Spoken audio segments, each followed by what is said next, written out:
This is WTF Nation Radio.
Right here, right now. I'm better without you. You're always on my mind. But right here, right now. I'm better without you. I've had this for some time. But right now, I know that I'm better on my own.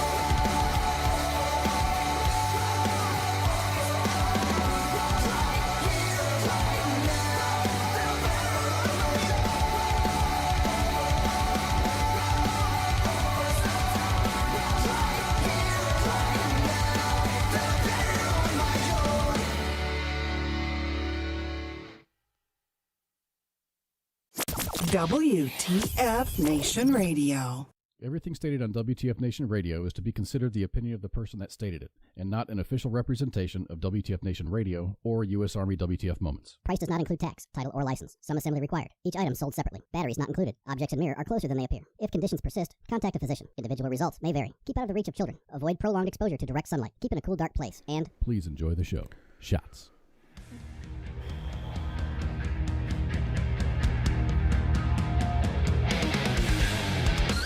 Oh, what's going on, everybody? How do I work this thing? Welcome, everybody, to Friday Night Freedom. My name is KOZ, and up there is Pooky, and this is WTF Nation Radio. Thank you very much for spending at least part of your Friday with us. We appreciate it, and I think we're going to have a good time tonight. We have a special guest tonight. There's going to be two. I know of one of them. Charlie Wilkins is going to join us, and he is from Mustaches For Kids. And they are they're a charity that just, let me read the text I have tonight. It says, we have two guests tonight, both of them from Mustaches For Kids. Mustaches For Kids America is a nonprofit corporation that has chapters in cities across America. In general terms, they grow mustaches and raise money for local children's charities, and they do a damn remarkable job, and we're going to be proud to have them on at the top of the next hour. Charlie and the other person. So that's happening tonight. So today's the 13th, Friday the 13th. Does anybody feel unlucky? I don't. I've had a pretty good day. I've never fallen into that the unlucky number 13 numerology stuff. I don't do that. What about you?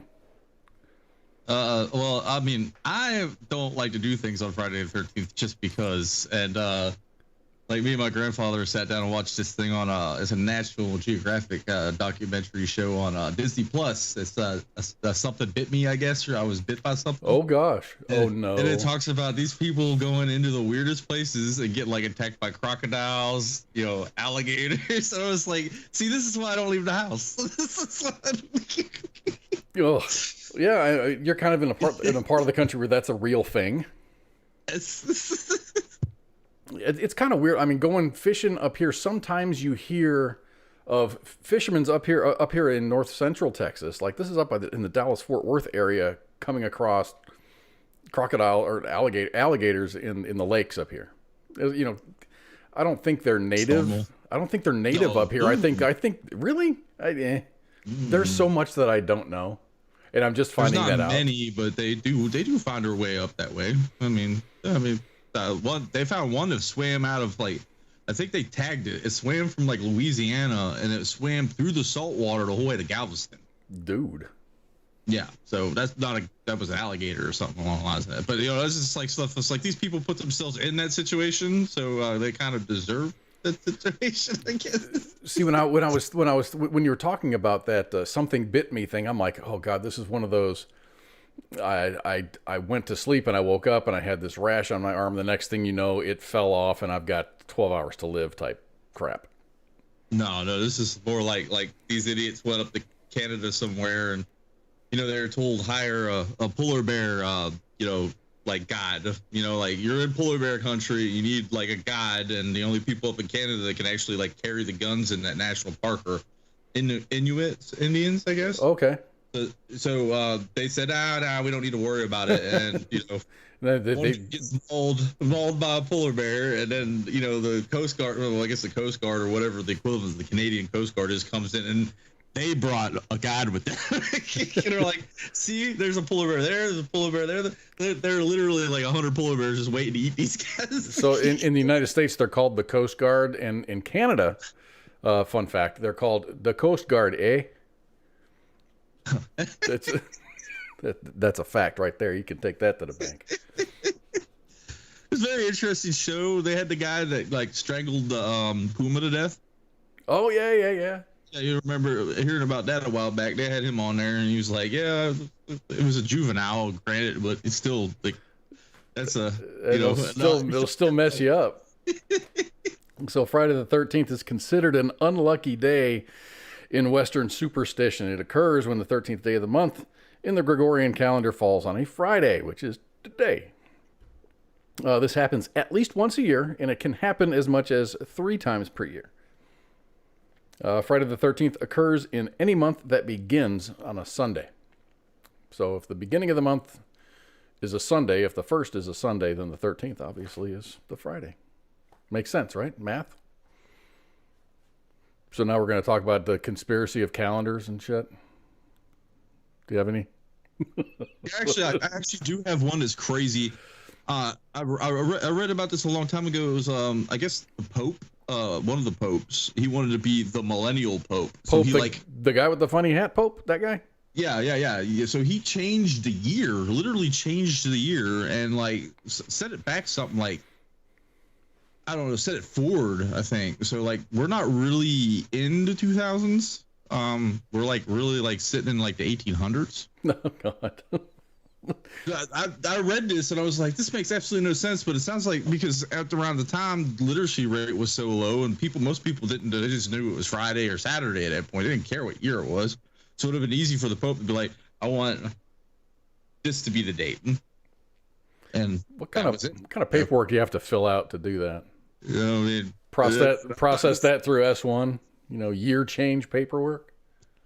So like technically we still haven't hit 2012 yet. Great. Then we gotta relive the first couple of years of the 2020s. Awesome. So we've got I got a special video here. This is a Robert Foucher. Robert Foucher is from Irvine, California. He's been going at this since about 4 o'clock Pacific time. He's trying to set a world record for hits on a frisbee. He just keeps on going, man. He's been going nonstop since about 4 o'clock on the Pacific coast. So we'll check in with him throughout the broadcast and see how good old Robert Foucher's doing. Yeah, we got a fun show tonight. Like I said, war horses for mustaches. That's who we're gonna have on the air.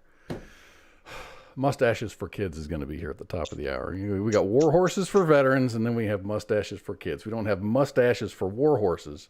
That's a completely different charity. But we are going to be talking about animals. I've got a segment that I'm going to do tonight that's called Why I Love the Internet.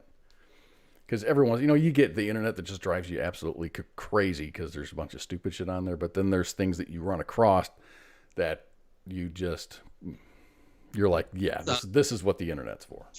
That's like my TikTok feed. Like, I wake up in the morning, I'm like, all right, political. You see that one gem that just makes your day. You start laughing. And you have to watch it at least like 60 times because it's so hilarious. That just makes my day at that point. I'm like, thank you. And I always comment like, thanks for making my day. Yeah. But, Or I think one of the best comments is something like, yes, I needed to see this today. Thank you. Hope you have a great day. Yes.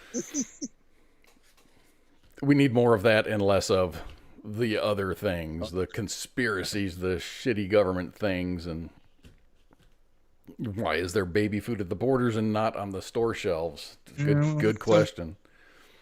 I'm not in the market for baby food, but I'm definitely going to pay attention. I did notice that, I don't know, last year sometime, maybe a year and a half ago, they started putting freaking locks on the baby food aisles. Like, if you wanted baby food, you had to get a store employee to come and unlock it for you. The price of it over the years got up. My mom said you used to be able to buy like a little jar of formula for $1 or something back when I was a kid. And now it's like, what, $50? Oh, is it? I don't know, dude. It's freaking crazy. They would warrant having to put the stupid lock on there because if I could steal 2 or 3 of them and go on a marketplace, I made $150 at that point. So I know weightlifters use it for supplementing. I know drug dealer. I read an article that drug dealers will cut their stuff with it. Baby formula. Well, I don't say baby. I've heard baby powder. Baby. No, not baby powder. This is baby formula. Formula. I never heard that. I've heard of baby laxative being used. But I never heard of baby formula. So we're gonna start off the broadcast with some animals because everyone loves animals, right? Right. So here's this dog, this badass dog.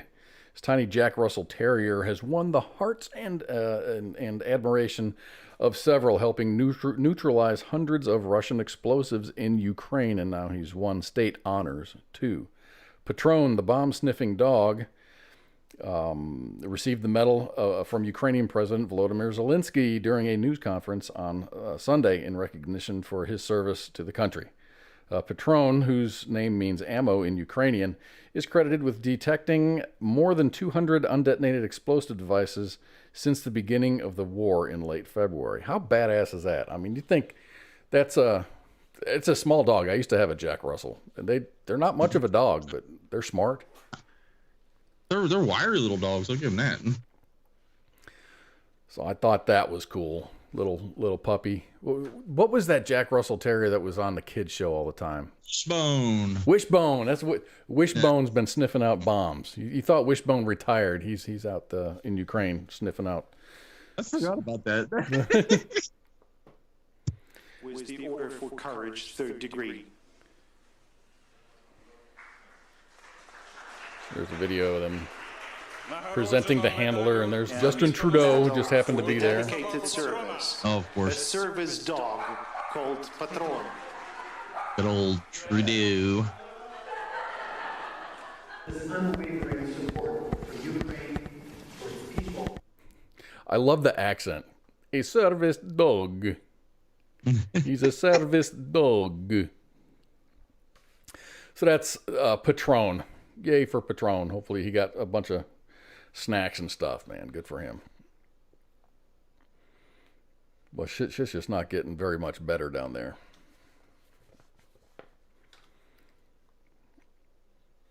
Anyway, it's more comments about Patron. Zelensky described Patron as a very small but very famous sapper in the Ukrainian military. Badass. Like the what's that? Somewhere in Africa they use rats, I think. What? Yeah, I think it was a National Geographic article. It was either in South America or Africa somewhere. They've trained rats to sniff out mines. It's actually. Let me give you a second. I think you could probably train most animals to do just about anything, except cats. They're assholes. They just do what they want. No, I don't want the video.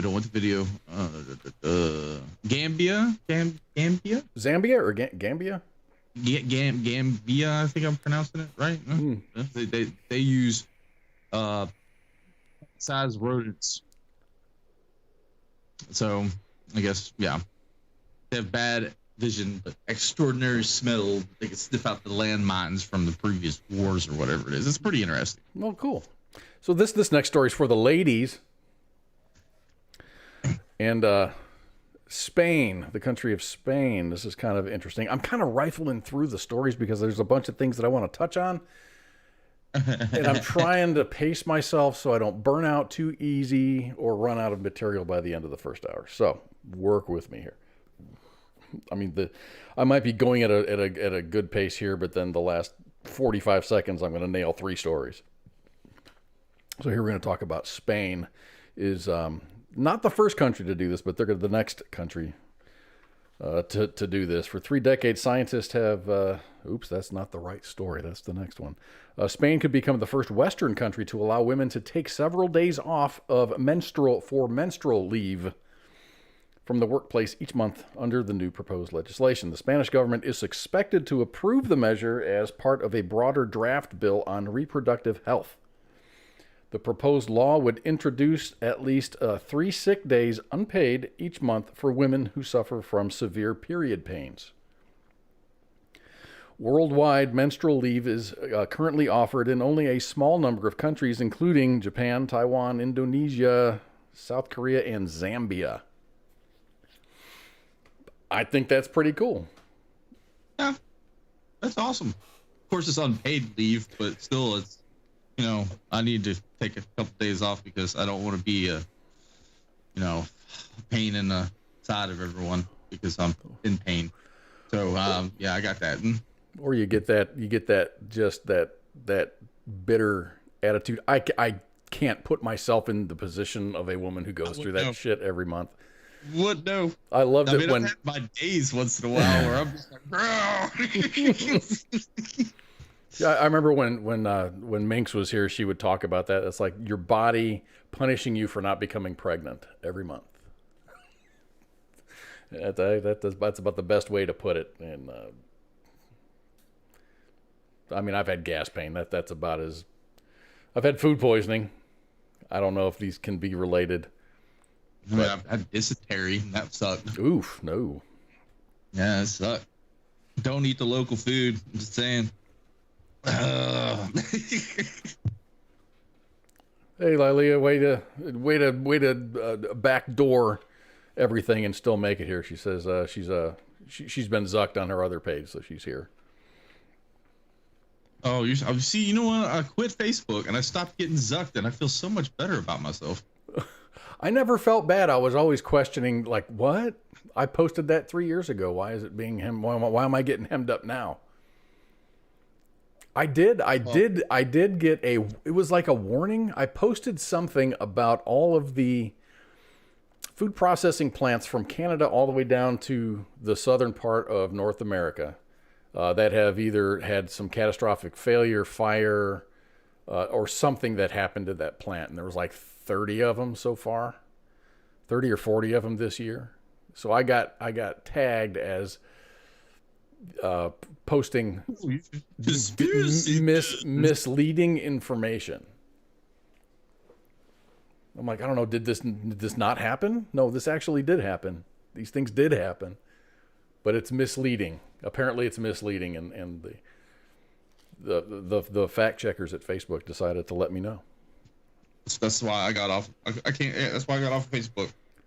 I rarely post on there anymore. Last time I think I did was something along the lines of about talking about the stock market right now and the crypto, and I think that was like a couple days ago. That's so bad. Get into that. Get into that later.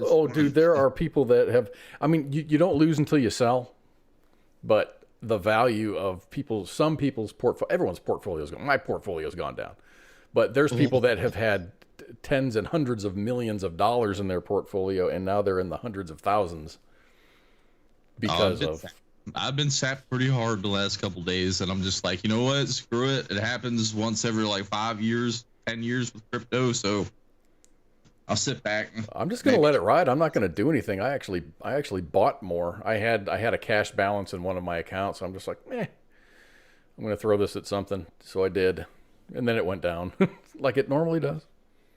Yeah, well, I mean, the stock market's a gamble. So, I mean, just bet on things that you think will do good, like Nvidia right now. If you've got some money to throw at it, I would highly say maybe.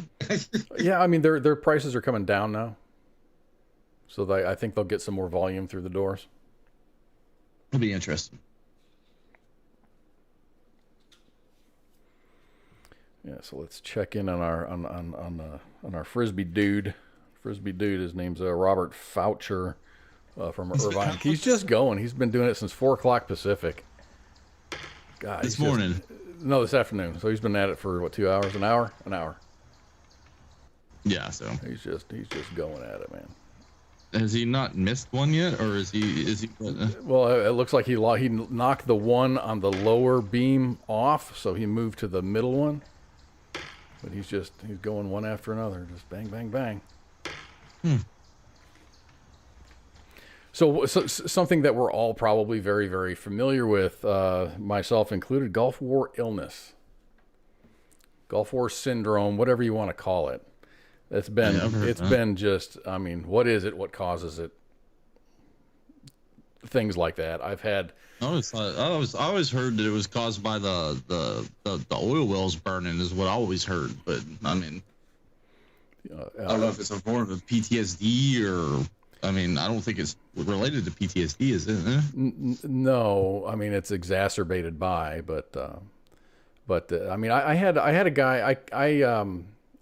I didn't go to the Persian Gulf. I was stop lost in Korea. I came back to the States, and I went to Fort Campbell, and we had a guy. I cannot remember what his name is. He was an NCO. I think he got kicked out for malingering, but it was all Gulf War. It was all Gulf War syndrome related stuff. His hair fell out, then it grew back, and then when it grew back, it was like patchy, and he had muscle aches and fatigue, and he had all kinds of these weird symptoms that no one could put their finger on. All of his blood screens all the stuff that they tested for, it was all negative. It was just, no one could ever say they couldn't put their finger on it and say this is the reason. I want to say he either got transferred somewhere or he got booted or something. But no one had any answers. So for 3 decades, scientists have debated the underlying case for Gulf War illness. Gulf War illness is often described as a collection of unexplained and chronic symptoms, most regularly fatigue, headaches, joint pain, indigestion, insomnia, dizziness, respiratory disorders, and memory problems. That sounds like a typical Saturday morning in the Army, right? Yeah. So now researchers have solved the mystery, showing through a detailed genetic study that the nerve gas sarin was largely responsible for the syndrome. The findings are published in Environmental Health Perspectives publication. The research group not only discovered that veterans with exposure to sarin were more likely to develop Gulf War illness, but also found that the risk was modulated by a gene that normally allows people people's bodies to better break down the nerve gas. Gulf War veterans with a weak variant of the gene who were exposed to sarin were more likely to develop symptoms of Gulf War illness than the other veterans exposed who had a strong version of that gene. Quite simply, this is a quote, quite simply, our findings prove that Gulf War illness was caused by sarin, which was released when we bombed Iraqi chemical weapons storage and production facilities. But they never, that unit in the 101st never, they went into southern Iraq. They never blew in. They just kind of pushed Iraq back to the Iraqi army back to the Kuwaiti border, and then they just stopped. They never went in. That don't make any sense to me, because that, like what you said, like from what I understood, we never really pushed into the Iraqi border, did we? Not during the Persian Gulf War, not during Gulf War I. So we just pretty much like secured Kuwait. That was it. No? Exactly. So we would have had those men would have had to have been hit with actual chemical weapons at that point. That's what they're saying. Or maybe one of the several Scuds that landed had something in it, but I don't know. Wasn't there? I can't say anything about it. Yes, I saw the same thing. It says there's a report: a chemical plant in Kentucky just finished destroying thousands of gallons of it was it Viet? No, it was VX. They destroyed the last of our VX supply. Oh, the last. Yeah. Of course, there's some you got to keep it around for studying, or for research or whatever.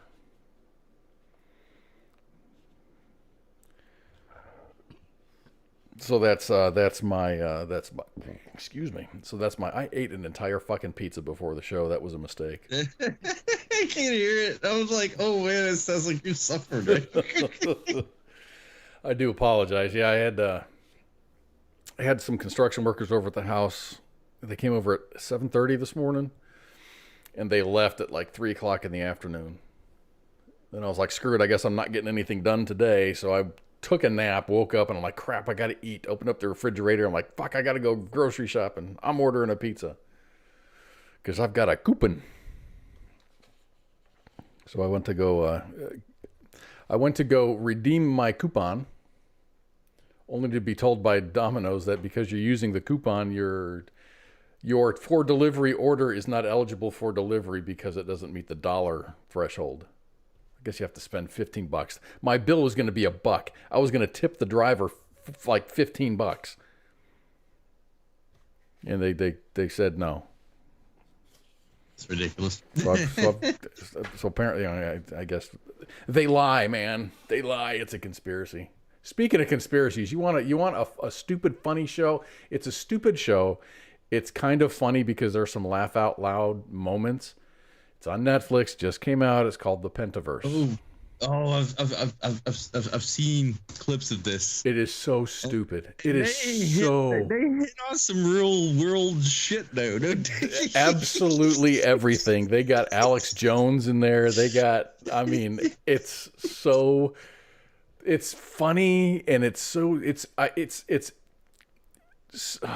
more stupid than funny, but it's equally funny and stupid. There's a lot of laugh out loud moments, and just like, oh, that's definitely funny, and it's raunchy as hell. Yeah, but it's Mike Myers. Mike Myers wrote it. It's his baby, and he's in it, and he plays like 5 or 6 characters in it. It's only a few, 5 or 6 or 7 episodes long. They're like 20-minute, 30-minute episodes, so they're easy to get through. They're not too long, but it's watch it. You'll watch it and you'll on the TikTok, the clock app. I've seen lots of it on there, but like little snippets, and I'm like, what the heck am I watching? It's like, I don't need to watch this. I think it's called the Pentaverse. It's called the Pentianum or something like that. It's called the Pentaverse. Okay. Hey, Elizabeth, thanks for joining. Back on since the move to Montana. Where in Montana did you move? I love Montana.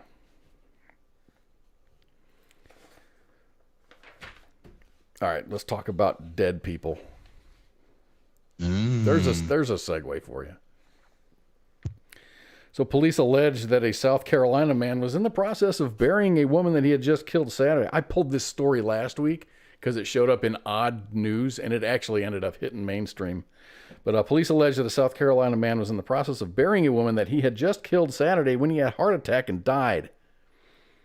It may sound like a movie or maybe an episode of Tales from the Crypt, but officials with the Edgefield County Sheriff's Department said that this is a very real story. The sheriff there, Jody Rowland, said that the officers responded to a call of an unresponsive male lying in the yard on May 7th.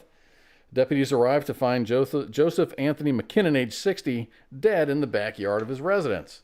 While processing the scene and informing the next of kin, they uncovered a second body placed in a freshly dug pit. They said that Patricia Ruth Dent, age 65, was living with McKinnon at the home. They now allege that McKinnon attacked Dent in the home and killed her. An autopsy reported that she died via strangulation. McKinnon then buried her, wrapped her in trash bags, and then put her in a previously dug pit. And he was only able to partially fill the pit before he had a cardiac event and then died also. Sounds like something that would happen in South Carolina. That's just, dude, good for him. It sucks for her. I don't know, man. I don't like just people dying, but you know what? I think that I've seen that on the local news in my area. And I was like, oh, well, that's like the bottom tier of the craziness that goes on. I was like, oh, well, that's okay. And then you hear like, a two-time murderer was released from jail on bond to murder someone else. And you're like, I remember back in the day that if you're accused of murder, there's like no bond. No bond. South Carolina is bad about that. They just release people back out and they turn around and kill someone else. They call it they call it the catch and release program. No, they're horrible about it here. I think that's everywhere. I think they do that. But they're a lot in Houston, of course, a lot in California, which we're going to get to next in the next story. Mm-hmm. California knows how to party. So we talked about the rash of robberies happening in California, and this catch and release program and stuff. Let's check in on dude with the frisbee, Robert Foucher, still just nailing it. Look at this guy. I don't know. I wish he had a count up on the screen to see how everything's going. Yeah, we'll check back in with him in a little bit. So we talked about a rash of robberies happening in California ever since the defund the police bullshit became popular. So here's a new one. It's second verse, same as the first type thing. Los Angeles authorities are searching for at least 4 suspects who hopped out of a Rolls Royce and robbed an unsuspecting couple of their watches valued at $19,000. The robbery happened on Sunset Boulevard approximately 1 a.m. on last Sunday. The Los Angeles Sheriff's Department said that the couple were in their own vehicle when between 4 to 8 suspects approached them in a black Rolls Royce. Stole their watches. Something about watches in California. This isn't the Rolls Royce. That's just a picture of a Rolls Royce. I think that is just that's just an awesome looking car. That's like the old Studebakers back in the day. That's a beautiful looking car, man. Yes, it is. If I had the money, I would drive one. I don't know if I would. I like the way that it has good lines. It's just a sturdy looking car. I just like looking at it. It's just a beautiful car. I don't know why. They were in there. These folks were in their car and they got approached by people and then they took their watches. Just something wrong with an accelerator? You just put it in drive and leave? I mean, when you're driving, almost a 1-ton vehicle. Some of the cars are a little lighter than that, but you got a big weapon at your disposal at that point. A lot of people don't realize that. Huh? You run a pull over, it's gonna do some damage. You know, just like screw the doors. Slam the door. You know, open a door, slam them with the door. You know, I don't know. I mean, it works on protesters, so why doesn't it work on thugs trying to rob you of your watch? Well, unless they've got guns, and I feel bad for the people in California who can't defend themselves. Guns, but no. Oh, and if you in have, South Carolina, you wind up with some freaking lead flying through the door at you. and you end up with some kind of a fine if you got lead ammunition. You got to use like steel ammunition. You can't buy lead ammunition. I don't know if that's in certain areas, but someone told me in Virginia. I don't know if it's true or not. I was living up there because I hollow points because I'm like, there's a kid in the house. If I have to defensively shoot, I don't want Full Metal Jacket like flying through the drywall and possibly. I wanted something that would stop as soon as it hit something. And apparently, you shoot someone with a hollow point in Virginia, they consider that premeditated. What? Someone told me that. I never looked into it, and I was like, I ain't playing around. So I just went to the full. I went with birdshot. Like birdshot will do the job. Oh my gosh, yeah. And it's not going to go through 4 or 5 walls before it stops. Yeah.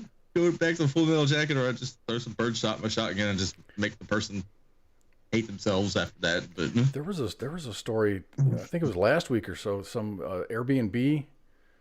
A person who was renting an Airbnb shot the property owner through the door. Freaked out, thought it was somebody else, and then fired through the door, through a closed door, and well, that's stupid. Didn't I don't think they killed him, but they maimed him pretty bad. So they ended up having charges pressed against him and stuff. Man, owning a gun, man, you gotta be responsible with that shit. You just can't be shooting everything. So more California news. I think I'm moving too quickly. More California news. Renting places is up. If buying a house is expensive, it's unbearably expensive. Almost you can't afford it. But for $800 a month, you could live in a tiny bunk bed style pod with 13 other roommates in the Bay Area. 8-month-old startup Brownstone Shared Housing has come under the spotlight this week after an insider profile on the company revealed what it looks like inside the Palo Alto home with 14 tenants, each living in a pod. So you got a nice building with pods in it for people to live in. You get the run of the house and you get a little pod to sleep in. Not bad. You get to live in a nice barracks room and still pay $800 a month. Ooh. For not having BAQ. Yeah. So while $800 a month rent may seem steep for a stacked bunk bed pod, the average rental rate for a studio apartment near Stanford University, where the pod home sits, is currently around $2,400 a month for a studio. That's how it is in the DC area. It's expensive as hell.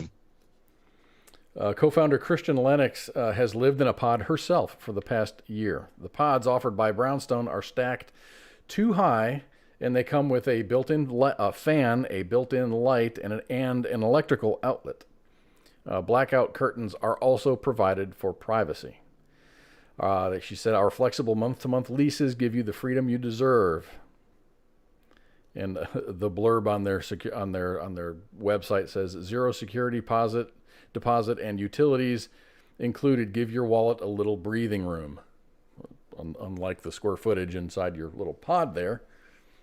I mean, it looks like it's about as big as a king-size mattress.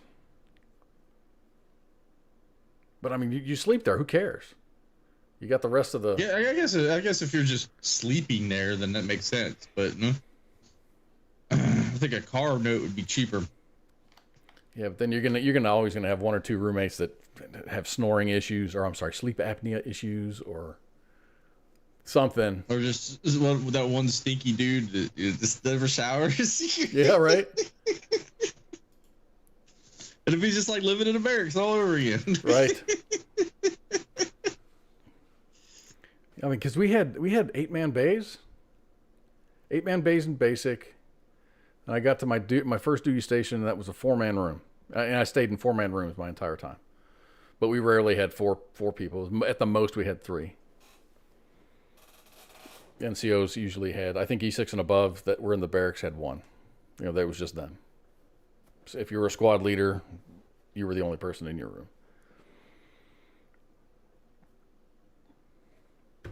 And this must be a thing because they're also renting, like hotels in Japan have like sleeping pods for cheap. They have the pod hotels. But they're way cheaper than that. And like they do it by the day rate, you know? They don't. Yeah, it's $40 a day. It's $40 a day, and it's like $300 and something if you pay by the month. That's for people who just work all day and just don't have anything, I guess. Yeah, that's true. That's true. I mean, you're paying $800 a month for a little cube to sleep in. Where you're storing your stuff at in a storage unit that you're paying another $800 a month for. Might as well sleep in a storage unit. Ooh, that's not. Well, you get there's no electricity in a storage unit though. I've seen some crazy setups. Trust me. Some of them have that one light bulb, and people. Oh, they just plug into that. Yeah. No, they go in and actually wire it while it's hot. Oh shit! Yeah. Damn. I just go back to like, okay, Breaking Bad. Walt used to keep his hundreds of millions inside of a storage unit, so it had to be air conditioned, and they had like cans and Raid there to get rid of the silverfish, the roaches. Yeah. From eating, keep them from eating your money. The paper, yeah, because roaches will eat paper. Actually, they prefer paper, I think. Or they like glue,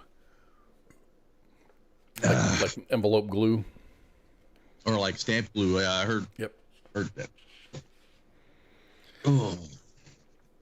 So here we go. We got a. Here's another picture of the pods. There, it's not a. I guess it's not a bad deal. When rent for a studio is $2,400 a month. So I figure you pay $800 a month. You share utilities. That's not bad when you're breaking it down between, you and 6 other or 7 other tenants. So you get that one douchebag that just steals your shit. It's like there's always one barracks thief. Yeah. So here's a segment that I'd like to get into. It's called "I was today years old when I learned that." ... Maybe some of y'all who are more traveled than I mean, I live in the United States, so I know the United States, so this is just me. But this right here, apparently you have to pay for TV licensing in the UK. UK, yes. That's nuts. Mm-hmm. So if you live in the UK and you want to watch television, you have to buy a license to do so. For a color TV, it's about $200 a year. If you want a black and white TV, it's about $65 a year. I think you actually have to do it for radios too, from what I understand. I didn't see anything about radios, but you need a TV. They might have changed it, but it started that way. It was a way to fund the BBC is what it was. And that's where the money goes to. So you need a TV license to watch any TV channels that are live broadcast, either on the TV or any other media that you have, like on your phone or on your computer. This applies to any device that you use, including a TV, desktop computer, laptop, mobile phone, tablet, game console, digital box, or a DVD or VHS recorder. You only need one TV license per household, even if you use more than one of these devices listed below. So check that out, man. You gotta. There's all kinds of frequently asked questions. And it's basically, there's really no way out of it. If you're over 74, you don't need a license. If you're blind or severely sight impaired, you get a 50% discount. That's pretty cool. I also learned that in the UK, they aren't the only country that does this. South Africa, Germany, Luxembourg, Denmark, Ireland, and France have similar programs. In Japan, they do charge a fee payable to the NHK, which is the Japanese version of what the BBC is. But there are no penalties for non-payment. They can come at you and say, you owe us $200 for a year. And you go, I'm not paying. And they go, thank you very much. Have a nice day. Because there's no enforcement policy on it. Yeah, I tried to explain this to I was talking to someone from the UK one time, and I was trying to explain it because they said it. I was like, "This is nuts. I've heard this," and I was like, that's insane." They were like, "Well, how do you pay for your public programming?" And I was like, "They have fundraisers, or they have taxes, and they have taxes." Well, I mean, you've got FCC taxes, of course, and that's probably our licensing fee in a sense, because every month, like even your phone, your TV, anything that connects, internet. You're paying an FCC tax every month. Mm-hmm. It's nuts at that point. But so I thought about this, about paying for content. It's not paying for content. It's just paying for the ability to view content is what it is. Mm-hmm. Then I think about in the United States, people pay hundreds of dollars a month for cable. And then if they want the movie channels, then they pay extra for that. And they want sports packages. They pay hundreds more a month for sports packages for the sports addict who wants to watch every football game on Sunday afternoon. So maybe that's not a bad thing. They do. I guess that's their. We all pay for our public broadcasting. It's just they do it differently. I gotta go look that up real quick. I've seen signs in the UK where it's like, we know if you have a TV and you're they do because in here, where does it say that? It says find the heck out of you if you don't pay your license. If you go and you buy, and there's a tab here for it says Armed Forces personnel. I'm like, oh, okay, cool. They're going to give a break to their soldiers. It says a TV license is not covered by your monthly food and accommodation charges. You still have to pay. You still have to pay if you're in the armed forces.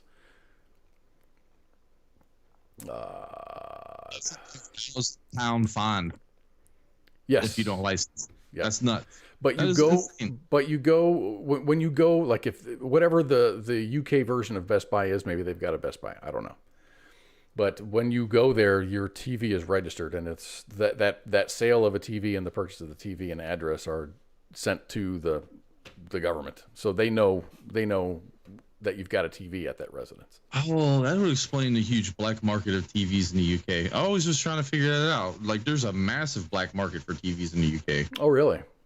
Yeah, I was always wondering that, but that makes sense. Now it makes sense to me at that point. Hey, let's check in on our guy here. Man, he's just nailing it.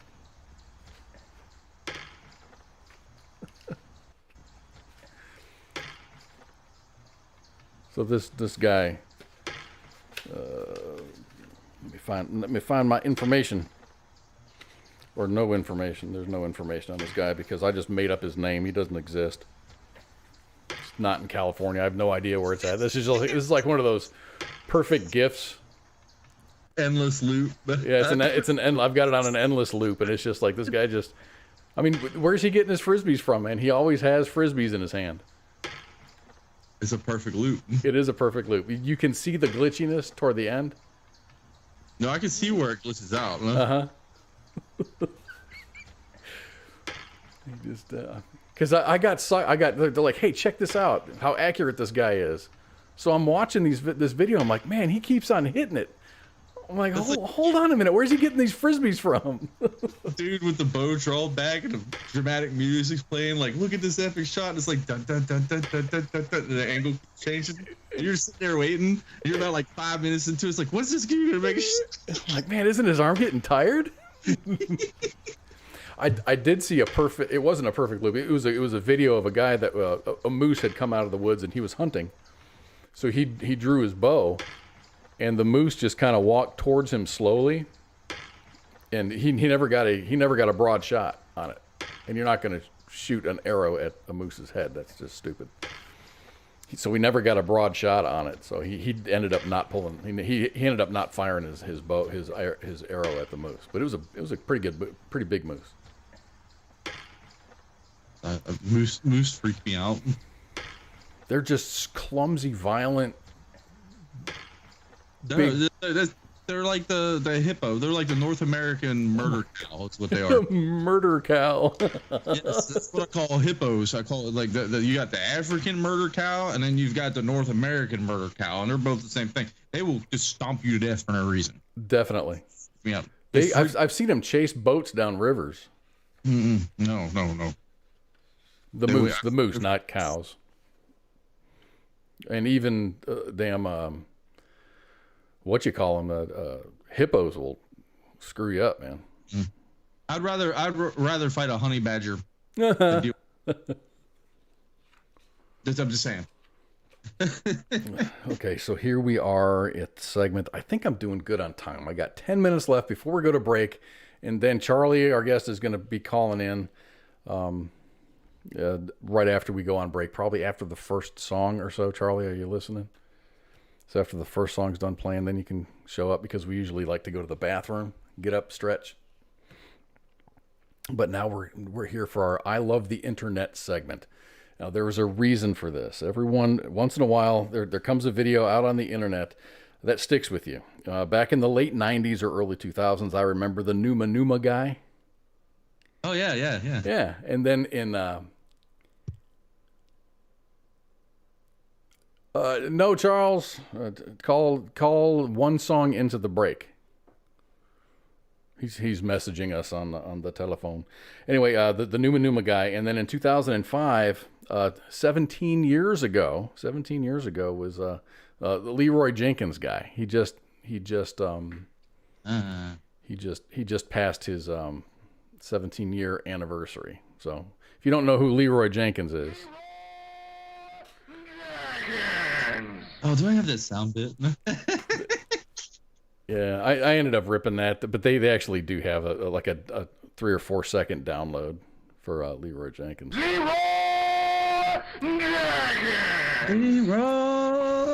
these guys are all playing a game, and he just says screw it, and there is a plan, and he just Leroy Jenkins the hell out of it and goes to do his thing. So they're like, God damn it, Leroy.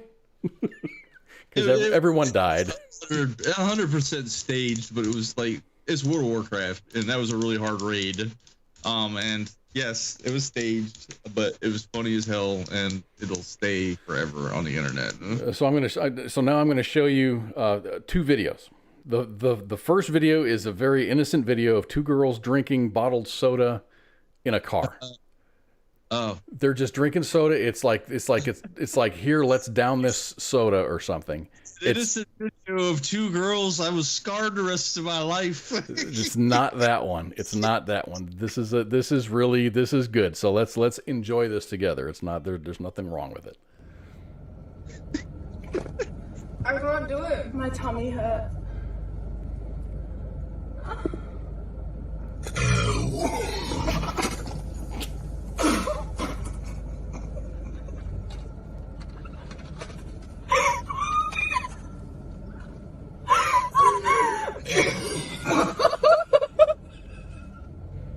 So did that catch up with you yet? Yeah. They were doing the Sprite challenge. Where you drink a whole bottle of Sprite without burping. Oh. That's what they were doing. The girl on the left lost then. I think she surprised herself at how well she could burp. So I thought that was great. That was really cool. But the reason why I love the internet is because right after it was released, someone got a hold of the video and they edited it. And this is even better. I can't do it. My tummy hurt.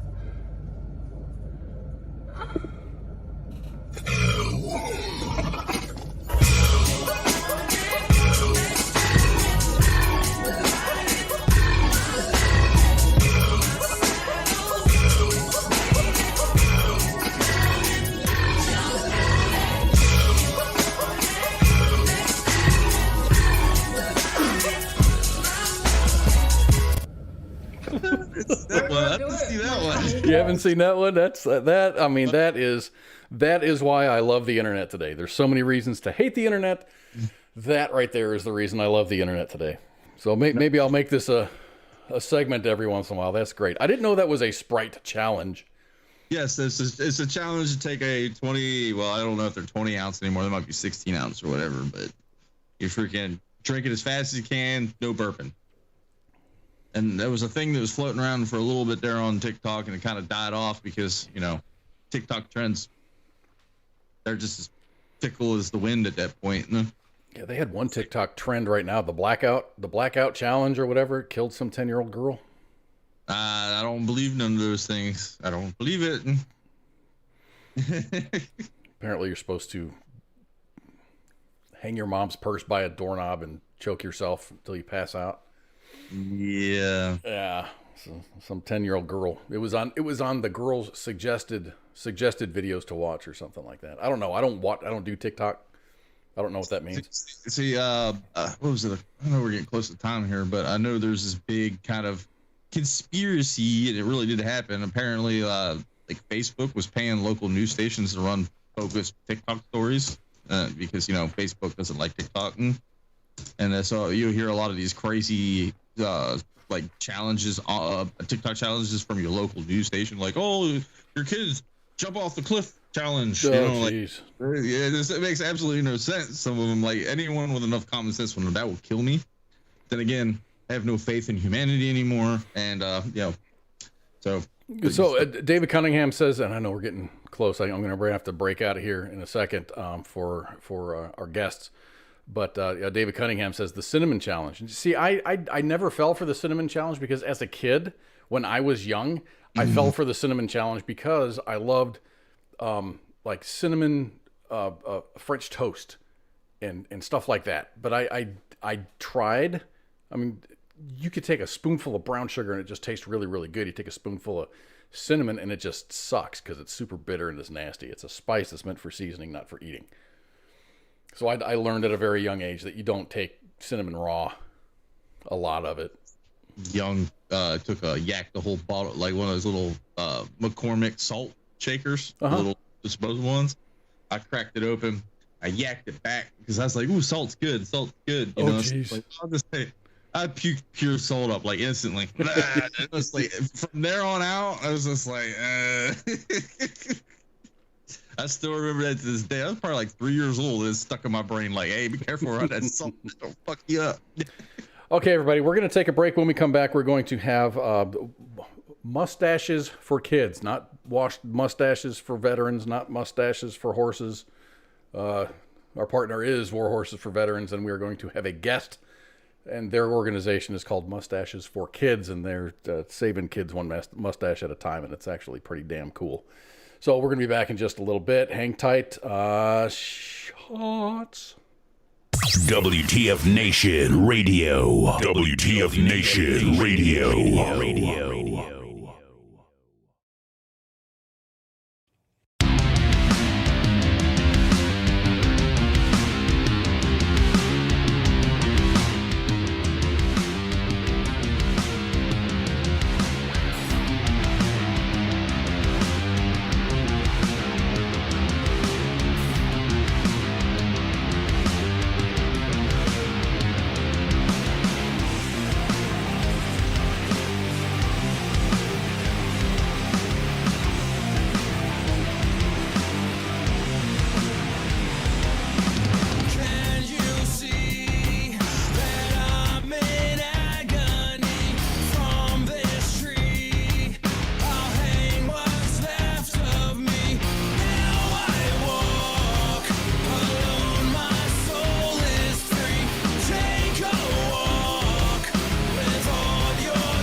WTF Nation Radio.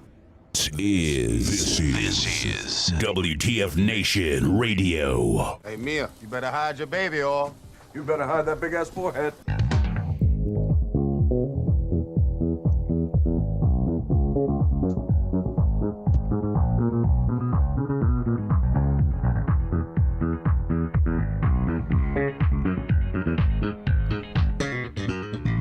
All right, everybody, we are back for part 2 of Friday Night Freedom. My name is KOZ, and POOKY is here. And today is the 13th day of May, Friday the 13th. Feeling pretty good for this unlucky day. So let me see if we can get our guest Charlie up on the cameras here. I gotta do like tech stuff. This is weird. How do I do this? This guy. Oh, that's from our last guest. That's this guy. So there should be our guest tonight, Charlie. Well, I don't see Charlie. I see a big Skype thing.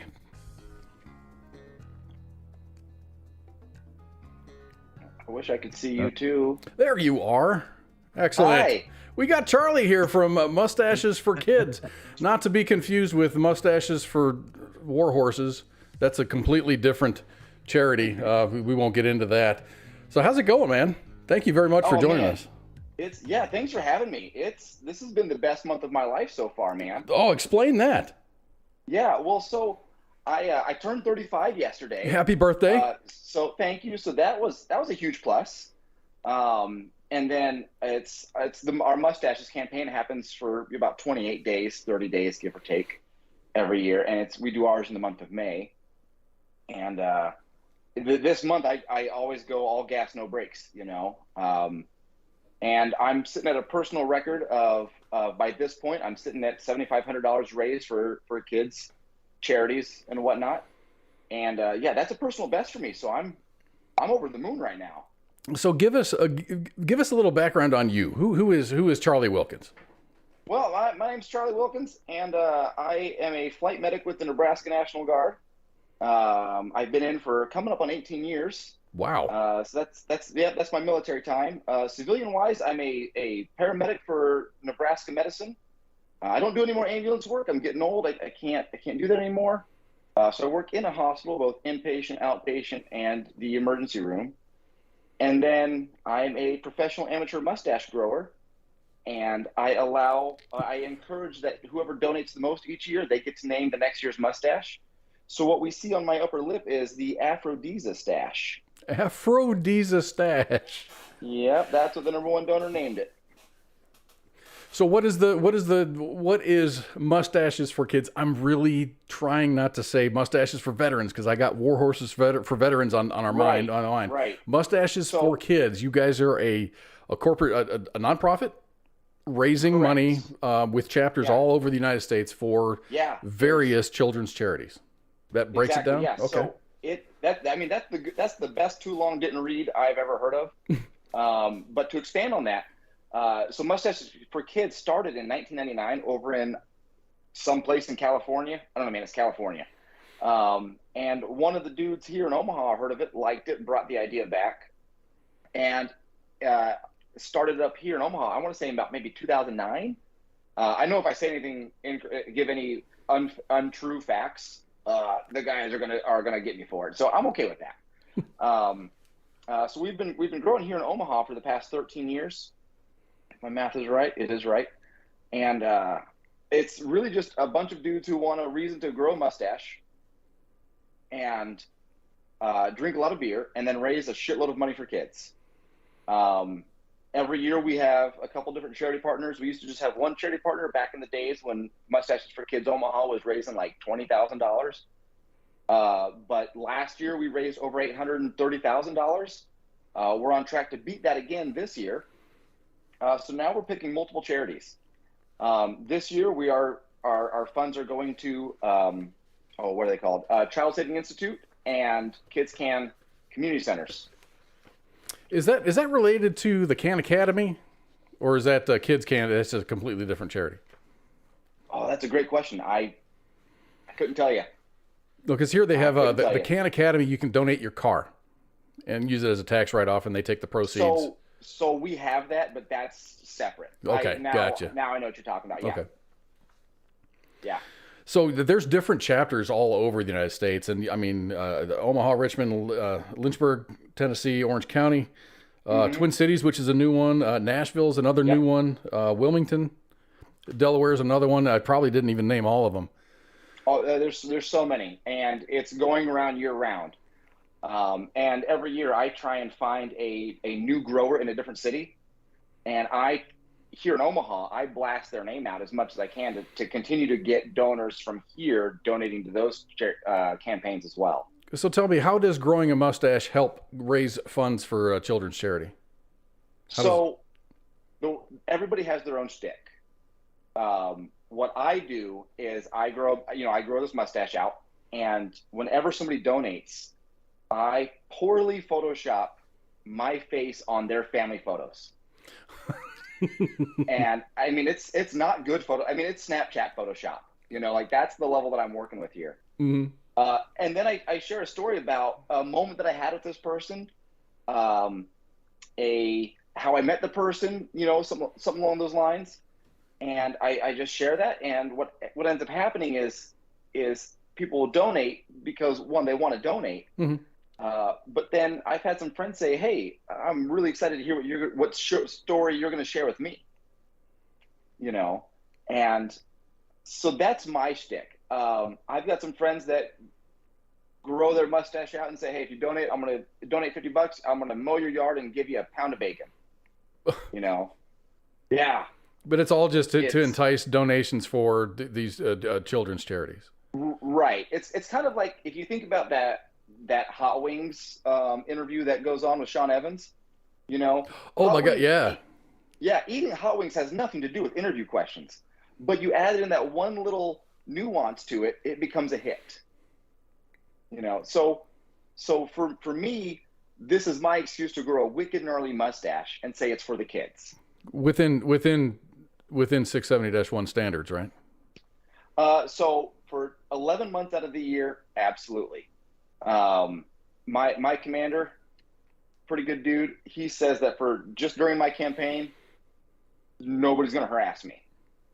He'll give you a shaving profile. He won't sign off on anything. Ish. Yeah. So what other charities? What other charities? What are the names of some of the charities that you guys donate to? So in the past we've had the Red Dogs of Nebraska, and they're the wheelchair Olympics, wheelchair Olympics for like the teens. Okay. Playing basketball, yeah, and we were able to buy them pretty much all new equipment. Man, that's badass. Yeah, I know, it's great. We had a charity called HETRA. It's the I'm trying to remember what it all stands for. Heartland Equestrian. It's horse therapy. Mm-hmm. And we were able to fund them a new barn. Whoa.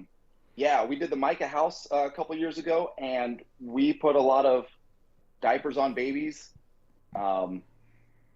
All these wild things. And so this year we've got a couple like smaller bonus charities. I won't say that the charity's smaller, but they're getting some of the cut. And we got one called Foster Love, and we're pretty much helping them fund a new mobile bus to help get kids clothes, and not just cheap, nothing, like name brand clothes that they will feel comfortable and confident in when they go to school.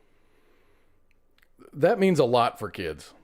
That really does. Yeah, that the ability for these kids to exude like self-confidence and be with, you remember when you were a teen, all you wanted to do is just be as cool as the kid next to you.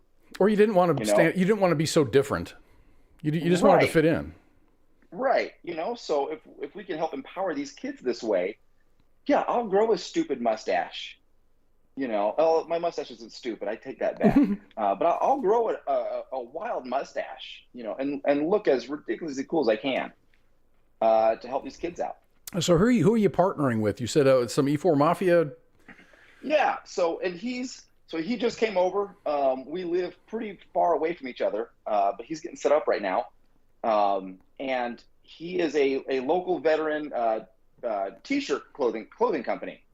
You know, he's getting on his feet and everything. And it turns out that so he was in Bravo Company with the Chinooks, and I'm in Golf Company with the Blackhawks.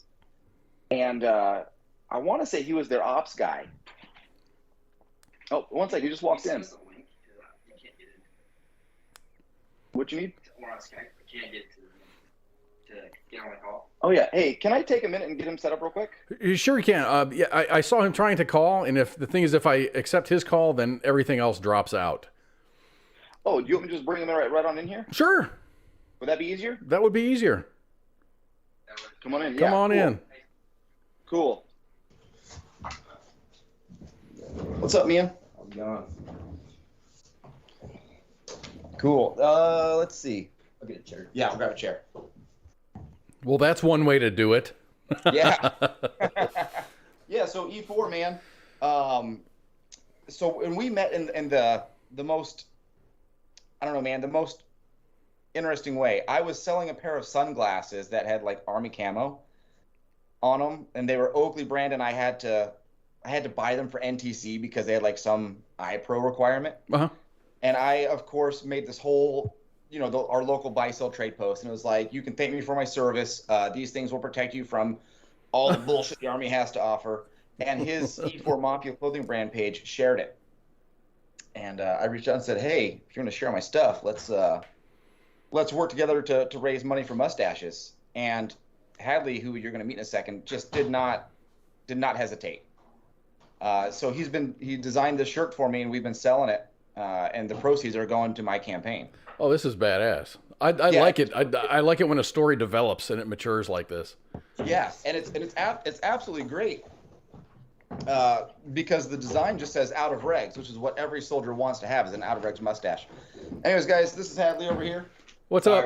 My name's Mason. My computer was all jacked up. Oh, thanks for joining us, man. I'm glad you guys were able to be here. Sorry I couldn't answer your call. The technical issue I was having is if I answered your call, then every other call gets knocked off. So. Oh, that makes sense. That's my bad. So here we are. I'm gonna kick this out a little bit. Alrighty, yeah. I got you all. That's how we got on board, and since then, I mean, Hadley here's been supporting the holy shit out of this mustache and just selling shirts galore and whatnot. So every shirt helps a kid, you know. So buy a shirt, I guess. Yeah. So I'm guessing these two guys are Hadley and who's the fellow in the green shirt? This is Mason. Hi, Nathan. Are you guys all doing the mustache thing? Yeah, Mason. So Mason helps me out with like videos and stuff like that. I'm usually the one doing all the shirt stuff and the promoting online and all that. So. But as for growing a mustache, I'm the mustache grower. Yeah, I can't grow much of a mustache. So. What'd you shave this morning? Yeah, it ain't much, but it's honest work. You know what I mean? Yeah, I got some guys that I work with that can grow. I mean, over a weekend they'll have a full beard. Yeah, I wish. Yeah, that's me. I had to shave twice a day in basic training. It wasn't that great. Oh no. Yeah, it sucked with a capital S and a whole lot of U's. So I've got some mustache trivia. I want to see how adept you are with mustache trivia. Oh, okay. You guys do that? Okay. I'm mildly prepared for this. We did have trivia night last night at our mustache checkpoint. I just looked up just this random ass mustache trivia. Okay. So what is what card in the deck of cards is the only deck without a mustache? You mean King's Wise? Yes. I want to say it's the Heart, King of Hearts. King of Hearts. The King of Hearts is the only king in the deck of cards without a mustache. Yes, congratulations. Yeah. It's the average man spends how much time of his life shaving or grooming his mustache, assuming that he begins at 15 and lives to be about 75. The average man shaves his mustache. How many years? Taking care of grooming his mustache. I want to say it's close to maybe a year of his life. The average man spends 6 months of his life shaving and mustache grooming, assuming that he begins at 15 and lives to about 75. Okay, well, if you can't tell, me and Mason are above average mustache growers. You're still doing his best. What is they say, you need to shave that doesn't look like a beard. You grow facial hair like a Mexican teenager.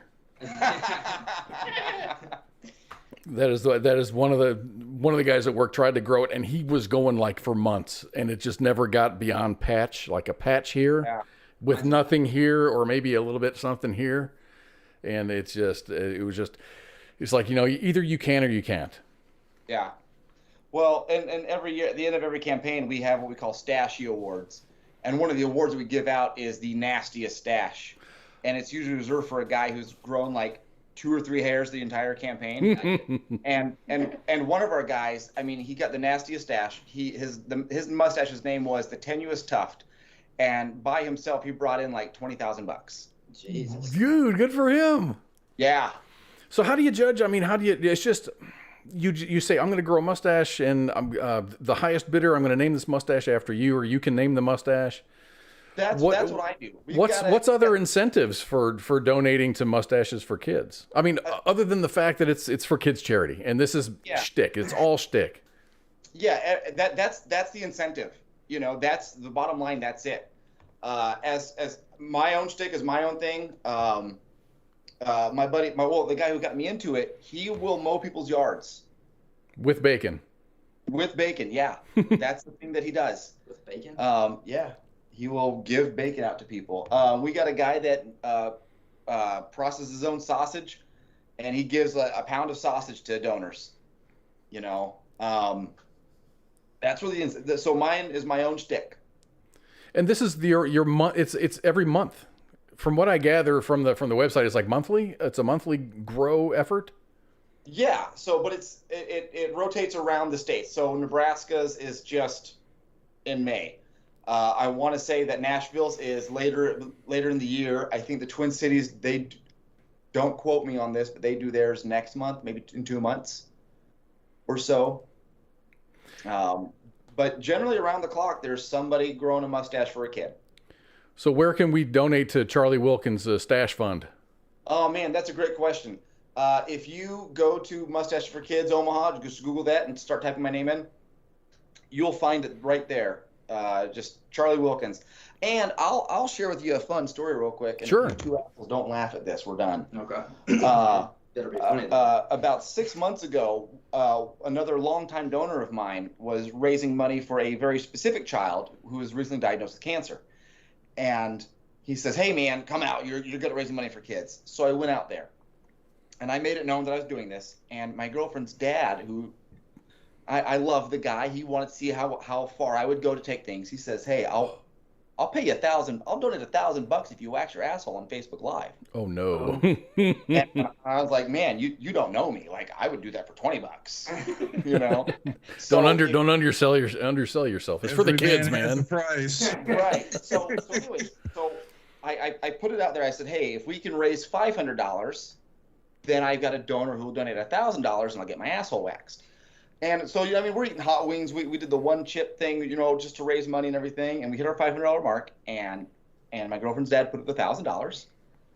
And I bring this up because if you go to my donation page, you'll see a picture of me holding a frame picture that my girlfriend screen grabbed of when she pulled the wax. Oh no! Of your face, like, ooh! It's wild, man. But yeah, so that's how you'll know that it's me. You see that explains that picture, because there's other parts of like my chest that were waxed and everything. But so that was a thing that I did to help raise money for another kid as well. So you got some skin in the game, so to speak. I've lost some skin in that game. Yeah. We got Pooky laughing. Yeah, he's got the big beard and stuff. I mean, that is the kind of beard where you would shave that beard for charity. And we've had listeners on the air. We've had people, because we don't have a lot of sponsors or anything, so we still have to keep the lights on and keep the servers running. And a lot of times we'll do like a fundraiser, and a lot of those were like body hair waxing. Yeah. You get a particularly hair heavy person, and it's just. For your donation, you have a square on this person's body. Just pick a space and. Yeah, nope. I've been there, and I'll do it again. I usually do the one chip challenge once a year, and. How is that? Is that really that bad? Dude, it fucking sucks. Does it? Oh, dude. It's like that time I ate that the Reaper pepper. I don't know. Carolina Reaper, yeah. Yeah. Yeah, no, it sucks. But I've got another one for this year, so I'm probably going to do it again. And I told my girlfriend, I was like, hey, we had some blazing wings and hot sauces that in my brain, I was like, oh, I'll take some shots of this and I'll eat these wings for more donations. And I was like, but hey, if I give the cue, we're not doing it because I'm hurting. And I gave her the cue and I said, we're not going to do this. I'm hurting. And she jumps in the frame and she goes, hey, if you donate $50, you'll eat blazing wings on top of this. Oh. So I ended up eating blazing wings, taking shots of hot sauce. And the live stream stopped when I threw up and shit at the same time. God. You know, but in that 45 minutes, we brought in $650, I think. It's worth it, man. It's for the kids. It's absolutely worth it, you know. So yeah. So in this year, like my plan is to have more than one source of revenue, you know. So whether it be through you guys helping me put this word out, because I would like to see a donor from every single state, you know, to this campaign. And then I'd like to see a donor from every single state for every other campaign, you know. I'd like to see Hadley and Mason over here sell the shit out of their shirts, you know, whether it be the out of reg, so they're still making, raising money for kids, you know, and a lot of their other shirts are funnier than hell. I'm wearing one right now. Both are, yeah. Yeah. Hell yeah. This one's my thoughts and prayers shirt with the Jesus with the gun. This one's eat ass, smoke grass, aim center mass. Yeah. There you go. Yeah, essentially these guys took all the memes that had, or the funny moments that happened in the Army and just turned them into shirts. Yeah. You know? That's amazing because there's so many. Yeah, and you don't think about it. You don't think about it until you actually see the shirt and you go like, oh, and then you have this connection. You're like, yeah, yes. The first shirt of theirs that I purchased, it just has the aviation symbol on it and it says AR-670-1 and it's crossed out. And that's pretty much true. Because that's aviation for you. We're all aviation where we were. I was, but yeah, I was in a AVIM my entire career. So. Oh, gotcha. Yeah, man. So, yeah, just about anything that I can do. Like, I will do. No holds barred. I will do anything to raise money for kids. Did you get a lot of support through the hospital that you work at? I mean, because you're guard, right? Yeah. So I get a lot of donors that are nurses. I got several doctors that donate. Patient care techs. You know, I have a lot of employees, you know, coworkers that put their hard-earned money to my mustache. You need to get my sister to donate. Oh yeah, your sister hasn't donated yet. No, she needs to get. I work with a sister. She hasn't donated yet. You can blast her out here if you'd like. I'm about chill to. Out. Chill out. I'm about to. No, I'll give her this pass one time, but if she doesn't donate by the end of this, I'll come back on next year and be like, hey. I'm gonna send WTF Nation Radio your name, or U.S. Army WTF Moments your name, and God, that would be great. Oh yeah. But yeah, so that's what I'm aiming for, man. If I can get a donor from every state, my goal is to bust $15,000 in my campaign this year. Last year I hit $10,018, something like that. So I just hit that 10K line. So the total take for Mustaches for Kids with all chapters included, I'm seeing a 2021 grand total of 2.2 million. Is that? Yeah. Damn. Yeah. And in Omaha, we kill it. Every year we come pretty close to $1 million just by ourselves. This year, Omaha's projected to surpass 5 million. Golly. And that's great. And it's great that, I mean, I mean, I don't want to say the unprecedented times because I hate that saying. It's just we're in tough times right now because of the way the inflation is. So people don't have a lot of money to just be thrown around. They need to, buy gallons of milk for their own kids and put bread on the table and whatnot. And I was so surprised because my first year doing it was the 2020 pandemic. I'm in the scheme of things, I'm what we call a relatively new-ish grower. I'm a sure. And the fact that I was able to bust $5,000 on my very first, I like that. The fact that we were able to bust $5,000 on my very first campaign when I had no clue what I was doing. I mean, I learned that people have just the best gratitude, and they have the best attitudes, and at the core of it, people do care about other people. Hey, Pookie, if you would, could you drop a link to Charlie's Mustaches for Kids Omaha in the chats, and we'll send that. Give me a second. Yeah, man, I'm definitely, when we get done here, I'll drop you a donation. I don't know if I'm going to be I don't know if you're going to be naming a mustache off of like the WTF stash or whatever you call it. Right. No, I will definitely find a way to give you a special shout out. Believe me. Believe me. I told you that every donor gets a very personalized shout out. I got one for you. Thanks, Pookie. It's m4komaha.com. Yep, should be like / Charles Wilkins or Wilkins Charles 21, something like that. It's on my Instagram too. And then it wouldn't be a bad idea if we blast out a shirt as well. Oh, dude, yeah, definitely. Because the price on that one did go up a little bit, but just that way the money's coming to my campaign. It's really not that much more expensive than regular like shirts you get anywhere else. But all the proceeds go to his mustache campaign. What's the link that we can put out? E4 mafia.shop. E-4 or E4? E4. Nope, just E4 mafia.shop.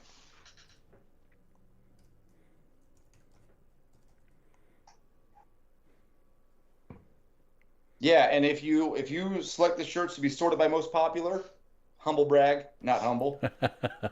The Out of Rags shirt is the most popular shirt going on right now. It definitely is. Definitely. Yeah, I went to so every week we have a mustache checkpoint where we see how we're doing, where we're at on the timeline and thing. And I had about 2 or 3 dudes. They pulled over their M4K shirt and they're like, "Yo, we got that Out of Reg shirt going on." Yours coming to mail yet? But which one? Your Out of Reg shirt? Yeah, but it was the wrong color. Remember? Oh yeah. I don't pull out shirt is probably my favorite one that I've seen right now. Thank you. Yeah. I wear that one at the bar a lot, and people just go crazy for it. Yeah. Yeah, there's some gold, or like I fall for toxic men. I'm like, yeah, for my lady friends, they wanted me to, because most of my stuff is like for like toxic dudes. Like I heart single moms. I wear that one all the time, and they just eat that shit up. So there are between 10,000 and 20,000 hairs on a man's face, and the average mustache is about how many of them? I'd say about 7,000. The answer I have here is 600. I guess it all depends on how bushy it is or how big your upper lip. See these hairs? I have like 50 of them. Yeah. 50. 50 out of like 30 hairs. Are you saying that Hadley over here is below average? Because you're right, but that's not fair. This lighting is doing me super dirty right now, actually. Albert Einstein was not seen without a mustache for over how many years? How old was he? Yeah, how old was he when he died? Google that, Pook. That's a good question. Because whatever it is, I'm subtracting the age of 20 from it. That's my game plan on this one. Let's see here. I gotta go through the wiki. He died the age of 76. So I'm gonna say 56 years. The answer is 50. Yeah, my game plan kind of sort of paid off. Yeah, it kind of worked out. So a study by the University of Southern Queensland in Australia found that facial hair can protect skin and prevent skin cancer by deflecting 90 to 95% of harmful UV rays. So there's another benefit for growing facial hair. If anything, that's another reason why the Army should allow facial hair. There we go. Everybody else, I mean, all the other nations do, right? Not all of them. Do they? All of them? We're the only ones that send Harry Potter lookalikes into battle. Harry Potter lookalikes. I don't get it. What's it you look like right now? So there is an anti-mustache law In Eureka, Nevada, it is illegal for men with mustaches to do what? Shave on a certain day, I think. It's illegal in Utah. It's illegal for men with mustaches. Or drink No, milk. in Eureka, Nevada, it is illegal for men with mustaches to do what? Drink milk. That's my. I mean, how crass can I get on this podcast? You can do whatever you'd like. Well, you can say whatever you want. How about that? Did you hear what I said? I did not. I said it's probably some dumb bullshit rule like men with mustaches can't eat their wife's pussy on Sundays. No, in Eureka, Nevada, it is illegal for men with mustaches to kiss women. What? That's what it says. That sounds like some bullshit. You know, it's one of those things, all these small cities or small towns or small, whatever, they just have these crappy laws that are still on the books that they just don't get rid of. Those old blue laws that they're like. Did you know it's illegal to whale hunt in Nebraska? That's also true. That sucks. That's a law. You can't hunt whales in Nebraska. Now, is it the same kind of whale hunting that we're all thinking about, or is it like? Well, you said you go to the bars, right?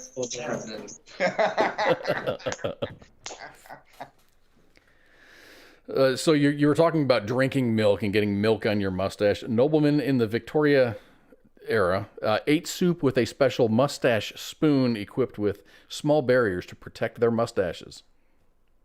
I did know that. A mustache guard. Yeah, I've actually seen those. It was on one of those Antiques Road shows, and it was a spoon with a little guard on there. Yeah, and then we got Pookie over here just showing a straw like this would solve all the problems. The first historical artifact depicting a mustache dates back to 300 BC, and it shows an Iranian horseman with a thick black mustache. I like that.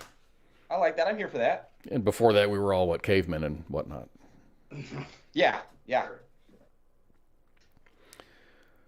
Police in India's Madhya Pradesh state are sometimes paid bonuses to grow their mustaches out because it is believed that it commands more respect. There's a lot of good benefits to growing a mustache. Well, they're right. A good mustache does command respect. That's why no one respects me. Exactly. It's got to be a good-looking mustache. I've got a mustache fact for you that I happen to know off the top of my head. You got to look like you're not trying to grow a mustache, I guess. Right? That's true. I'm shaving my shit after this. Did you know that Great Britain required their soldiers to grow mustaches? And then once World War I took place, they were unable to because they had the big mustaches. They were unable to maintain the gas mask seal. The Germans were using chemical warfare to killing off their troops, and that's how we got the horrible look that we have today. Oh, the nice groomed look, not the. Did you guys ever do the mustache sculpturing, facial hair where they make origami with your facial hair? I'll be doing that when I'm out of the military. I promise you that. That would be another good fundraiser. I will never be able to do that. Not yet. What are you? What are you? 18? I'm 24. 24. There you go. He might be able to turn his mustache into mosquito wings. I can curl up the eggs. It'll help you out. So we've got e4mafia.shop up there. We've got mk4omaha.com out there. If you guys wanted to donate or buy a shirt from the E4 Mafia folks. What other kind of links you have? I guess your main organization, the Mustaches for Kids, is M4K America? Yep. I believe. I mean, if you Google that, it'll take you to the right page. Yep. And if I could, I'd like to encourage everybody to find their nearest their nearest Mustaches for Kids chapter. Mm-hmm. And see what's close to them. Do you have anything in Texas? What's that? Do you have anything in Texas? It wouldn't surprise me. I'll have to check. It wouldn't surprise me. I know that we've got a guy who grew for us for several years, and he just moved down to Texas. I'll bet he probably launched something. it would not surprise me if he started up a chapter down there. But I would encourage people to find a chapter and find a donor and donate to them. You guys do Twitter or Instagram? Yeah, so we have a Mustache for Kids Omaha Twitter, Instagram, Facebook page, the whole nine. There's one for just about every single chapter that we have. And then if you want to keep up on the national news, you can search Mustaches for Kids America. And that covers everybody. They will give the updates for everybody, yeah. It's just it's crazy to me, and I'm not saying it's unexpected. It's surprising to me. I mean, the amount of money Omaha on the record books, we have $835,000 raised. Richmond, Virginia, $575,000 raised. Lynchburg, Tennessee, $510,000 raised, and the list goes on. There are always there's people out there. I mean, who doesn't love kids charities?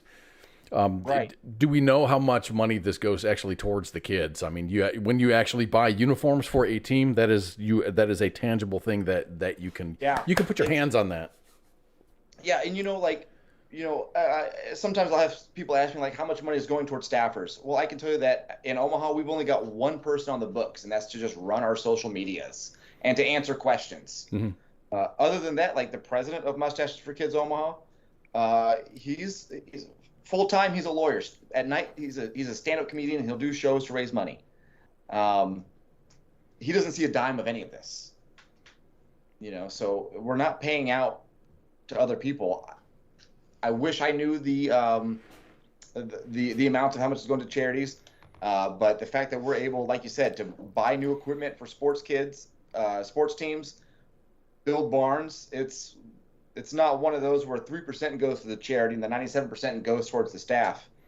It's a lot of it going to these charities. That's great. That's really good to put put clothes on kids' backs, diapers on babies' butts, or whatever you're doing, man. It's just awesome. You got any other plugs, man? I mean, you got to have E4 Mafia guys. I mean, you guys got anything else going on? You got some new designs coming out? Yeah, I dropped one yesterday. Yesterday. It's a shirt that says "As You Worst Aren't." Like, yeah. No. A lot of my shirts are kind of disrespectful, but like that's the E4 Mafia, I guess. He's not wrong. Yeah. Charlie, what if I may ask, what rank do you carry in the National Guard? I'm E6 type, staff sergeant. There you go. Yep. And you're good with this. This is awesome. Yeah. I mean, like I said, there's not much I won't do for kids. If somebody yells at me because I got a mustache, my general retort is, why do you love 670-1 and why do you hate kids? You hate children. Yeah. Like, it's 1 month, man. Like, let the kids have this, But yeah. And I would say that if somebody wants to see the pictures, the shout outs that I give to all my donors, I try and post them onto Instagram as well. So if you want to follow my absolute piss poor Photoshop, charles.m.wilkins is my Instagram. And I mean, like on there, you'll see some photos I took while I was overseas. Cool. Yeah, I did photography for a little while. Took some cool photos. But now it's just nothing but mustaches. Dude, I get lucky and I might take a good photo. For every 1,000 photos, I might have one that is worth going, that's a nice photograph. Yeah. I could be driving at 60 miles an hour. My daughter puts her phone out the door or out the window and just goes, blink, that's a nice tree. And I look at the picture of that tree. I'm like, that's a damn good picture. Right. I try and I can't take a good picture. Yeah. Yeah, I had a couple of photos that I submitted, sidebar, not mustache related, that I submitted to like the Army Aviation of America and everything, and I got put in the running for like the top 10 best photos of the year. Then I saw the competition, was like, oh damn, Dude, it's the sunrise or sunset pictures of any helicopter or maybe something with the blades turning and. Oh yeah. Well, I got a photo of a dust landing that came in, and it's super cool. I've got, there's this really cool photo that actually who was it? Fujifilm. They asked if they could use it to test their printers, and so they use this photo because it's got all the contrast and everything. But it's of a medevac mission. a training mission, so like no soldiers were hurt in the taking of that photo. But it looks hella fucking cool. So you just send them the raw photo, and then they see if they can print it, right? No, I don't send them the raw photo. The raw photo's mine. You know, but I give them the JPEG and whatnot and say, hey, see what you can do with this. But it traveled around for a while when they're trying to sell their new photos, and that was pretty cool. That's pretty cool, man. Hell yeah. You never know. I mean, you take that unicorn photo, and then you're set for life, and you can fund the kids forever. Yeah. It's kind of like Don McLean in American Pie. He wrote one good song, and he's living off of it. Yep, and he gave an interview a couple of weeks ago. He says, "Man, I did the right thing with that." Yeah. So what was it? Someone asked him, they're like, "What does the song mean to you?" And he goes, "It means I never have to sing again." No shit. I was like, "Yeah, dude, you're not wrong." Well, Charlie, thank you for being here with us. E4 Mafia guys, I haven't forgotten about you. You guys are always on our minds. I see your posts all the time. So yeah. There is a you know, it's one of those things where everyone knows about you, but no one knows anything about you, which is the way that it should be. Like right now, so. But if you guys are selling T-shirts, man, you need to have some more exposure. So I'm glad to pump out some information about getting a T-shirt. How many T-shirts do you have available, guys? I think there's like 60 different designs. I'm pretty sure. Really that many? Yeah, I think so. Wow. The best one you got's the taxation is theft one. I've been looking at your T-shirts, and taxation hashtag taxation is theft. That's by far my favorite one that you got right now. So. If it's your favorite, you buy it. and pay taxes on it. No. That's the worst part about it. I never thought about that with that shirt. Oh, that's funny. And we're in Nebraska, so we have taxes and on top of taxes. So yeah, it's true. Yeah, pretty redundant. It's true. All right, everybody. Thank you all for joining us. I guess we're gonna call it, man. Thank you for being here. I know you're busy, and you taking time out to be here on WTF Nation Radio and U.S. Army WTF Moments, and we definitely do appreciate it a lot. And I really like the liberty that you took with the MTV design and made it Mustaches for Kids. Oh yeah, well, so every year we've got a theme. I only have a flag of this one, but this year it's Enter the Mustache. Like a Metallica Enter Sandman, or what's that? Like an Enter Sandman type thing, or is it a different design? Very karate style. Oh, like Enter the Dragon, but Enter the Mustache. Yeah. So last night's theme had a lot of like Chuck Norris versus like Bruce Lee, like what movie, you know? Mm-hmm. And like all the previous growers wore the Japanese headbands, so rookies could walk up to him and find, you know, who knows what, you know, kind of thing.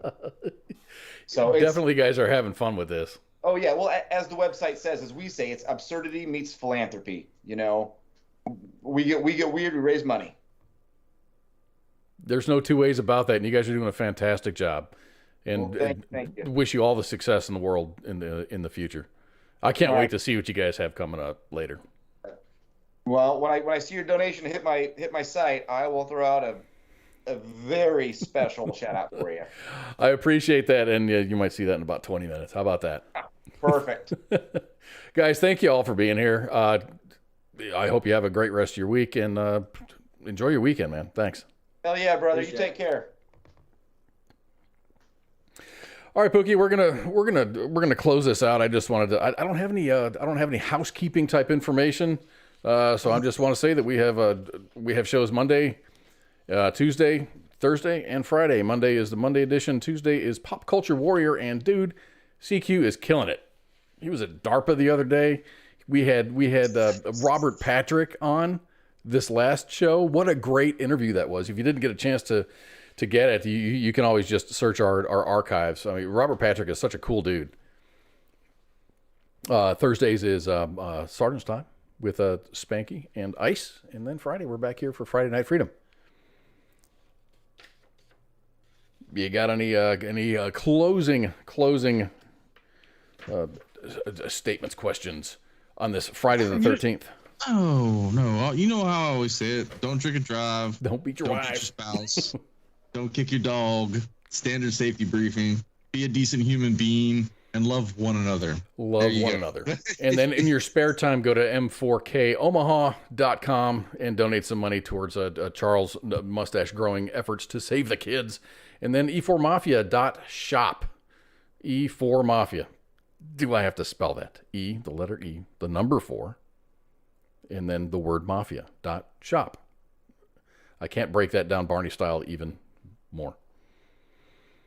Anyway, everybody, thank you all for being here, and we're going to be back next Friday, and of course we got shows all this week, so it's going to be awesome. Love you all. Have a good one. Bye. This is WTF Nation Radio. My friend came to the door. She said, well, I was on the phone cooking me and my baby some breakfast. And she said, hey, something wrong, it's popping. I said, what? She said, yeah. I said, no. So the girl come downstairs. She come out her apartment with her baby with no shoes on. I said, oh, girl, it's cold outside.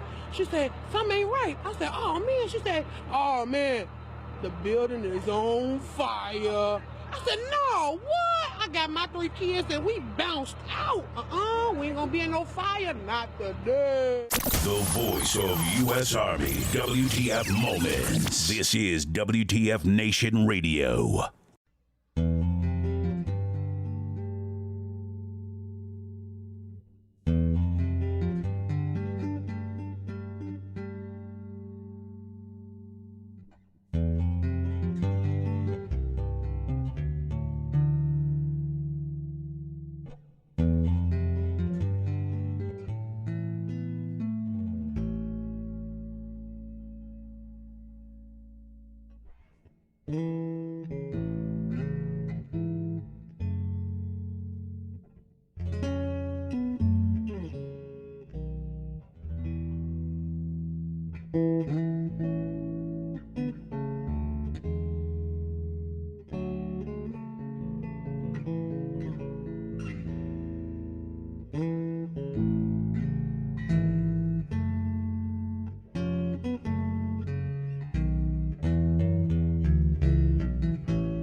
This is WTF Nation Radio.